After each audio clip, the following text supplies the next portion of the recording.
नमस्कार, खबरों की खबर में आपका स्वागत है। तो ये जो प्रश्न स्क्रीन पर है, यही सबसे बड़ा प्रश्न है, क्योंकि केंद्र सरकार कहती है कि संसद चल नहीं रहा है, विपक्ष कहती है कि संसद में जनता के सवाल नहीं उठ रहे हैं, और यही वही संसद है जो कि ताबड़तोड़ बिल पास किए चली जा रही है। तो कौन चलाए संसद? संसद चलाने की जिम्मेदारी किसकी? क्या उस पार्टी या वो बात माने जो भारतीय जनता पार्टी जब विपक्ष में थी तो कहा करती थी 2010-2011 में कि संसद चलाने की जिम्मेदारी सरकार की है, या आज की भारतीय जनता पार्टी की बात माने जिसका यह कहना है कि संसद चलते रहने की जिम्मेदारी विपक्ष की है? अगर वो हो हल्ला करते रहेंगे तो संसद चलेगा कैसे? तो भाई 10 साल पहले यह नियम क्यों नहीं लागू था? तो कौन चलाए संसद, यह सबसे बड़ा मुद्दा है। आइए आपको कुछ बातें बताएं कि सरकार का आरोप क्या है, संसद में गतिरोध का जिम्मेदार कौन है। तो संसदीय कार्रवाई नहीं होने दे रहा है विपक्ष, ऐसा मानना है सरकार का। सरकार कहती है कि करदाताओं के पैसे की बर्बादी हो रही है, कोई 140-150 करोड़ रुपए की बर्बादी बताई गई है।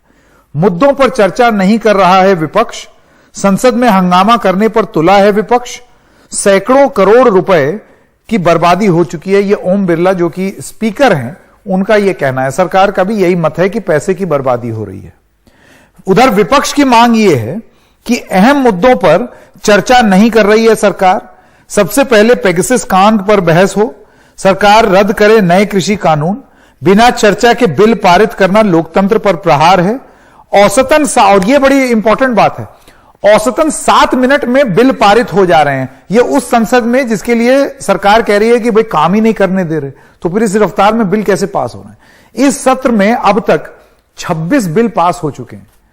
इसी पर डेरेक ओब्रायन का कहना था कि ये तो पापड़ी चाट बनाने जैसा है, जिस पर बड़ी घोर आपत्ति ली सरकार ने कि आपने पापड़ी चाट से कैसे जिक्र कर दिया और कैसे मेल बिठा दिया बिल का।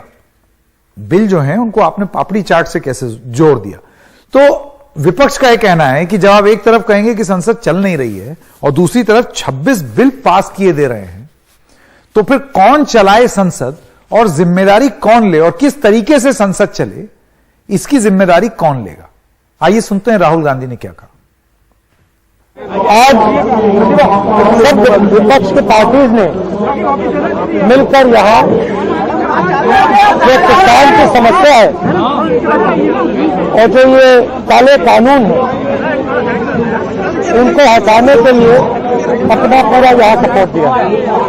किसानों को, हिंदुस्तान के सब किसानों को अपना पूरा का पूरा समर्थन देना है। चर्चा से कोई काम नहीं चलेगा, ये काले कानून है, उनको रद्द करना है। तो ये विपक्षी नेता थे जो कि आज किसान संसद में गए। आपको ये बता दें कि 2 किलोमीटर की जो रेडियस है, इसी में एक मेन संसद है जिसको लेकर के बवाल चल रहा है, और एक किसान लोग अपनी संसद लगाए हुए हैं।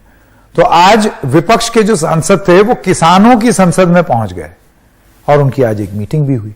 मैं स्वागत करना चाहता हूं आईपी सिंह जी का, प्रवक्ता है समाजवादी पार्टी के। पहले आपसे शुरू करते हैं। आईपी सिंह जी, संसद चलाने की जिम्मेदारी किसकी?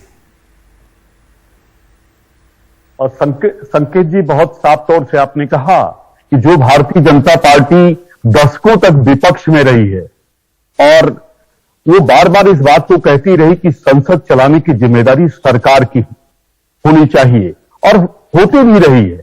लेकिन आज लगभग 10 महीने बीतने को हैं, किसान धरने पर बैठे हुए हैं। दिल्ली के संसद से बमुश्किल 10 किलोमीटर की दूरी पर वो बैठे हुए हैं। ये संवेदनहीन सरकार, 500 से ज्यादा किसान शहीद हो गए। उन परिवारों में कोई संवेदना व्यक्त करने के लिए न कोई मंत्री गया, न सांसद गया, और प्रधानमंत्री जी कहते रहे कि मैं एक कॉल की दूरी पर हूं। माननीय प्रधानमंत्री जी, उन संवेदना को समझिए। जो किसान अन्नदाता है, आज भी भारत की अर्थव्यवस्था किसान प्रधान देश है, कृषि है। उन किसानों को आप संसद में बहुमत का जिस तरह से तांडव कर रहे हैं, संकेत जी, भारत के इतिहास में इस तरह का तांडव नहीं हुआ है। ये किसान जिस संसद को आप अपना समझते हैं, उस किसान उस संसद में अपने सांसद चुनकर भेज सकता है। ये बिल, जो 14 बिल आप कहते हैं कि विपक्ष संसद चलने नहीं दे रहा है, 14 बिल पास करने का काम किया आपने। हम सबको याद है कि विगत वर्ष जुलाई में यही वक्त था जब आपने बिना चर्चा के किसान बिल को पास करने का काम किया, और जो कृषि प्रधान जो राज्य हैं वहां के किसान नेता और विपक्ष ने इस मुद्दे को जबरदस्त तरीके से उठाया संकेत जी। लेकिन ये संवेदनहीन सरकार है। 15,000 करोड़ से ज्यादा उत्तर प्रदेश के किसानों का, गन्ना किसानों का बकाया है। 32,000 करोड़ पूरे देश में गन्ना किसानों का बकाया है। उस पर एक शब्द भी सरकार बोलने को तैयार नहीं है संकेत जी। हालात बद से बदतर होते जा रहे हैं। जी महेश वर्मा साल भर होते भी हमारे साथ जुड़ गए हैं। एक सेकंड आईपी सिंह जी, मैं वापस आता हूं आपके पास। महेश जी, संसद चलाने की जिम्मेदारी किसकी है? देखिए, एक पूरा संसदीय कार्य के लिए एक मंत्रालय है, मंत्री हैं उसमें। इसके अलावा आपको याद होगा कि जब भारतीय जनता पार्टी विपक्ष में थी और इसी तरीके से संसद ठप किया गया था 2G वाले मामले पे, पूरा एक शीतकालीन सत्र 2010 में मुझे अभी भी याद है। उस समय ये बयान दिए जाते थे बीजेपी द्वारा कि संसद रोकना ये भी लोकतंत्र में एक अधिकार है। उस समय की सरकार ये बोलती थी कि पैसा बर्बाद कर रहे हैं। आज वही चीज आपकी सरकार बोल रही है जब आप सरकार में है। संसद चलाने के लिए जिम्मेदार कौन है? अगर आपकी मंशा है कि देश हित पे काम होना चाहिए तो निश्चित रूप से संसद चलाने का काम सांसदों का है। जो सांसद चुने जाते हैं, जो जनप्रतिनिधि हैं, जो जनता द्वारा चुने जाते हैं, ये जनहित में संसद चलना अनिवार्य है। उसमें सत्ता पक्ष और विपक्ष और सरकार ये कोई फैक्टर नहीं होता है। फैक्टर उसको वहां गिनवाया जा सकता है जब वहां कोई चीज पारित हो और उसको इम्प्लीमेंट करने की जिम्मेवारी सरकार की होता है। सरकार वहां आती है बिल लेकर, प्रस्ताव लेकर, सामने रखती है, डिबेट होता है, उसको वहां से पास करके देश में लागू करने का प्रयास किया जाता है। जो राज्य सरकार उसको ठीक समझती है अपनी लागू। अब सवाल यह है कि आपकी कहीं पे निगाहें और कहीं पे निशाना अगर किसी का हो तो फिर संसद चलेगा कैसे? ये पेगासस जो है अपने तरीके से जो है एक संसद बना लेना, अपने तरीके से एक देश पे चीजों को डिक्टेट कर देना, एक बाहरी तत्वों के इन्फ्लुएंस में आके देश को इस विषम परिस्थिति में मतलब उथल पुथल मचाना, ये सब देश हित में नहीं है। मैं समझता हूँ कि देश से एक सवाल ये पूछना चाहता हूँ कि देश हित में क्या है और क्या नहीं है, ये तय कौन करेगा? अब ये भी सरकार थोड़ी तय करेगी। मैंने पीएमओ से जो ट्वीट आया वो देखा कि जिस तरीके से गतिरोध किया जा रहा है या जो गतिविधि है विपक्ष की कार्य नहीं करने दे रहे हैं, ये देश विरोधी है। भाई बिल तो आप पास किए चले जा रहे हैं, 20-25 बिल पास हो गए, 10-10 मिनट में बिल पास हो रहे हैं। बिल पास होना चाहिए। बिल नहीं पास होंगे तो आप कैसे देश को चला पाएंगे? आवश्यकता है ना, हमारी जरूरत है। अगर हम उस बिल को पास नहीं करेंगे तो हम परफॉर्म कैसे कर पाएंगे? हम आगे जनता की जो अपेक्षा है, जनअपेक्षा, उसके ऊपर खरे कैसे उतर पाएंगे? आप मुझे बता दीजिए सरकार की क्या तो फिर महेश जी, दो चीजें एक साथ तो नहीं हो सकती। अगर आप बिल पास कर रहे हैं तो फिर आप तो कार्रवाई चालू रख रहे हैं संसद की। मैंने क्या कहा आपको कि कहीं पे निगाहें कहीं पे निशाना। आज वो किसान बिल आप देख लीजिए, किसान बिल कितनी बड़ी बेमानी है। एक और किसान संसद जो लगाए, एक और किसानों का एक सर्वोच्च न्यायालय भी इस देश में स्थापित होगा। सर्वोच्च न्यायालय ने जो व्यवस्था दी उसको भी मानने से इनकार कर दिया गया। सरकार की तो बात छोड़िए, आज पेगासस के ऊपर में जो है एडिटर गिल्ड दिया हुआ है ना। आपको अगर इतना नहीं, लेकिन महेश जी आप मुझे ये बताइए, क्या सरकार से सवाल पूछना हक नहीं है? अगर इतना बड़ा कांड हुआ है, जो बात सामने आई है और सरकार कहती है कि कोई जांच की जरूरत ही नहीं है, तो ये सवाल क्यों ना पूछे जाए? और ये संवैधानिक अधिकार नहीं है एडिटर्स गिल्ड या किसी भी संस्था का कि वो सुप्रीम कोर्ट, आखिरकार सरकार भी तो जाती है सुप्रीम कोर्ट। गलत क्या है? नहीं, मैं तो ये कहता हूं कि आइए ना, स्वागत है। आप सड़कों पे चिल्ला रहे थे कि देश में महंगाई है, आइए दो टुक बात कर लेते हैं कि क्या हमारी देश की भलाई किस चीज में है, महंगाई किस तरह से है, उसको दूर कैसे करेंगे। दोनों मिल बैठ के बात करते हैं। कोरोना की आप कह रहे हैं कोरोना। भाई मेरा एक छोटा सा कहना है। अभी अगर सरकार किसी नियम के तहत, आईपी सिंह जी मैं आपसे पूछना चाहता हूं, कल को अगर सरकार मंडे को अगर किसी नियम के तहत कहेगी आइए महंगाई पर बात करें, और उसके बाद आप बोलते हैं कि नहीं महंगाई पे बात नहीं होगी, पहले इस पे होगी, नहीं तो हम धरना देते रहेंगे, तो सवाल आपसे उठेंगे कि आप महंगाई पर चर्चा नहीं चाहते। नहीं संकेत जी, बहुत बहुत अच्छा संकेत आपने खुद दिया है कि भारतीय जनता पार्टी जो महंगाई डायन थी, आज वही महंगाई भाजपाइयों की मौसी हो गई है। आप महंगाई पर चर्चा करिए। 50 रुपए जब डीजल था, किसान 50 रुपए डीजल खरीदता था, तब देश में महंगाई थी। आज 100 रुपए डीजल हो गया, आज महंगाई नहीं है। 350 रुपए का गैस सिलेंडर था।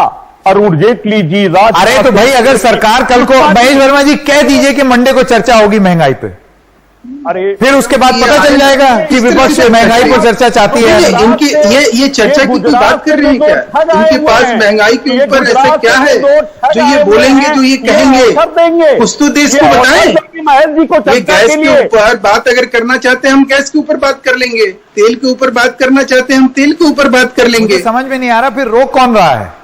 समाजवादी पार्टी चाहती है कि महंगाई पर भी चर्चा हो, तो ले आइए ना, चर्चा हो और किसानों के मुद्दे पर भी चर्चा हो। कहाँ है? ट्रेजरी और ऑपोजिशन बेंचेस यहां पर मान ले रही हैं एक दूसरे की बात। मुझे तो दिक्कत ही नहीं दिखाई दे रही।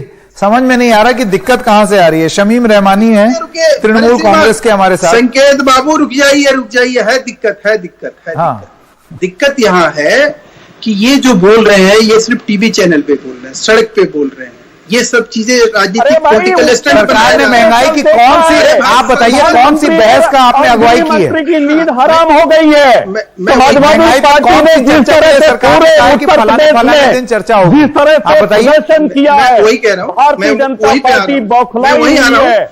अगर विपक्ष को हम इससे कैसे डिबेट? आईपी जी रुकिए, सरकार के महेश जी रुकिए, मैं जरा रहमानी जी के पास आऊं, थोड़ा लेट आए वो। शमीम रहमानी जी, मैं आपके पास आना चाहता हूं। संसद कौन चलाए? संसद चलाने के लिए कौन जिम्मेदार?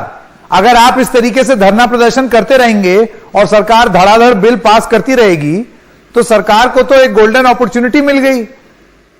एक तरीके से आप तो मदद कर रहे हैं सरकार की। आप सर, आप इसको मदद समझिए या क्या समझिए? आप बताइए कि अगर हम एक पार्टी है जो इसके खिलाफ धरना दे रही है, क्या करे? धरना ना दे, बंद कर दे। आप जो चाहे वो करते रहे। और जितने धरने के बावजूद अगर वो बिल पास कर रहे हैं, अगर धरना ना दे तो पता नहीं देश को कहां भेज देंगे।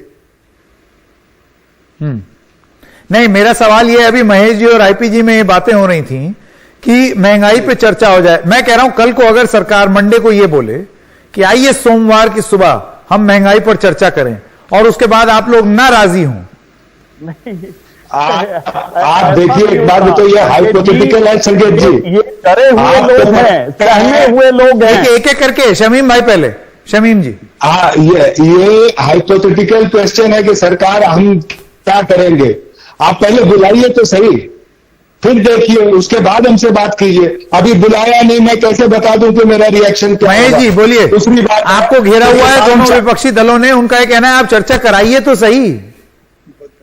लेकिन ये बोलने तो देंगे अभी? भाई महेश जी को टीवी पर आने से पहले निर्देश दे दिया गया होगा कि आपको फला चैनल पर जाना है। सरकार के अंदर की बातें महेश जी को क्या पता? एक दूसरा ये तो रिमोट से चलने वाली सरकार है और रिमोट गृह मंत्री और प्रधानमंत्री के पास है। एनडीटीवी, तमाम न्यूज चैनल अभी ये लोग शुरू कर देंगे या आपको भी नहीं बोलने देंगे संकेत जी? नहीं, आप मुझे बताइए, चर्चा होनी चाहिए। घबराहट क्यों है? महंगाई पर, पेगासस पर, किसानों पर चर्चा आप कराइए। एंट्री कर रहे हैं तो क्या हम बोलेंगे? कोई जवाब ही नहीं। एक एक करके आईपी जी रुकिए, आईपी सिंह जी रुकिए, शमीम रहमानी और आईपी सिंह रुकिए। आप देखिए, अभी शमीम साहब ये कह रहे हैं कि ये हाइपोथेटिकल है। मैं आपसे पूछ रहा हूं कि क्यों नहीं चर्चा हो जाए? आप करवा लीजिए। हाँ, क्या ये जरूरी मुद्दा नहीं है? बिल्कुल आपने बड़ी सटीक और सही सवाल उठाए और मैं बहुत जिम्मेवारी के साथ, और मैं चुनौती देता हूँ इन दोनों आदमियों को। आप और ये बता दे, ये क्या आप और क्या हम बोलें? आईपी जी ये गलत बात है, उनको बोल तो लेने दीजिए। हाँ बोलिए। तरीका है भाई, ये कोई सभ्य तरीका है क्या? आप पढ़े लिखे व्यक्ति हैं। बिल्कुल, सभ्यता तो बीजेपी सिखाएगी ना विपक्ष। अच्छा, अब सुनिए आईपी सिंह जी, आराम से रुकिए। बोलने के आपकी जब बारी आए बोलिएगा, मैं सुनूंगा। सभ्यता आप हमें सिखाएंगे और राजनीति के 33-34 वर्ष हो गए, सभ्यता आप हमें सिखाएंगे। नहीं, कोई किसी को सभ्यता नहीं सिखा रहा, लेकिन ये नहीं भाजपा है, इस डिबेट को चलने दिया।